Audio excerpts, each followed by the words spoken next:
The Story of 500 Poor Beggars, Damamukanidana Sutra, Chapter 34. Once upon a time, in a beautiful kingdom, there lived a wise and compassionate Buddha. He resided in the Jetavana grove of the Shravasti nation, surrounded by 1,250 disciples who learned wisdom and kindness from him every day. In this kingdom, there were 500 poor beggars. They followed the Buddha and his disciples daily, relying on the charity of others to survive. Although they received the Buddha's help, they still had many worries in their hearts. One day, these beggars decided to seek out the Buddha and ask to become monks. They said, "Respected Buddha, though we are of humble birth, we have survived thanks to your grace. We wish to become monks and follow your teachings." The Buddha smiled and replied, "My teachings are equal for all, with no distinction between high and low. Just as clear water can cleanse everything and fire can burn all, my teachings can bring peace to everyone's heart." Hearing this, the beggars were overjoyed and decided to follow the Buddha. He taught them many wise lessons, and their worries vanished, filling them with happiness. However, some wealthy people and commoners in the kingdom were unhappy when they heard that the Buddha had allowed the beggars to become monks. They said, "Why would the Buddha let these lowly people join the monastic order?" Around this time, Prince Jeta decided to invite the Buddha and his disciples to his home for a meal.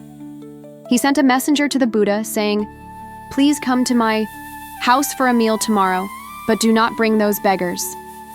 The Buddha agreed. The next day, as the Buddha and his disciples prepared to go to Prince's house, the Buddha told the beggar monks, "You do not need to come with us today. Instead, go to the land of Uttarakuru and gather some naturally ripened rice, then come to Prince's house to eat." The beggar monks followed the Buddha's instructions.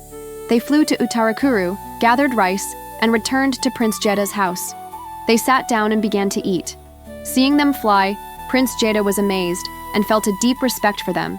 He asked the Buddha, "Why are these monks so extraordinary? Where do they come from?"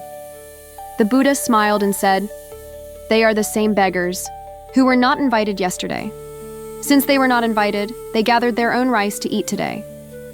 Prince felt ashamed and said, "I was foolish to look down on these beggars. The Buddha's wisdom and compassion are truly beyond imagination." He then asked, "What good deeds did these monks do in their past lives to deserve such grace from the Buddha today?" The Buddha replied, "Long, long ago there was a country called Varanasi with a mountain named Gridrakuta, where many sages lived. Once, a great drought struck the land, and the people suffered greatly. At that time, a wealthy man named Santanindri provided for these sages daily. One day, 1,000 sages came to his house seeking food. Santanindri agreed and assigned 500 servants to help cook for them.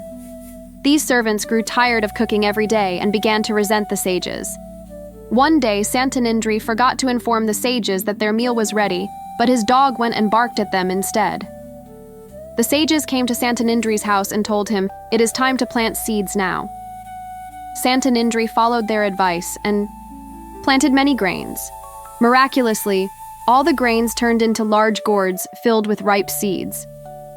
Santanindri was overjoyed and shared the gourds with everyone in the kingdom. The 500 servants felt ashamed and apologized to the sages, vowing to meet a noble sage in their next life and attain liberation.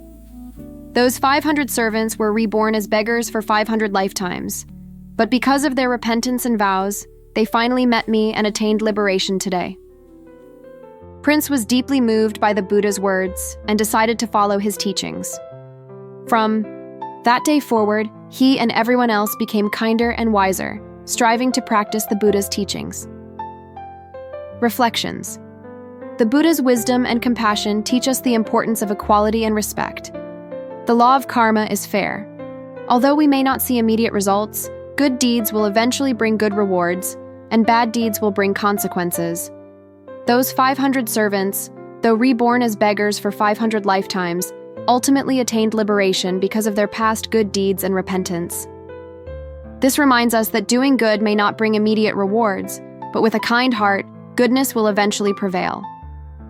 So let us treat everyone with respect and love, regardless of their circumstances. Everyone has the potential to become great, just like those beggar monks. Never underestimate anyone, for each person has their own value and potential, even if they seem humble or insignificant now.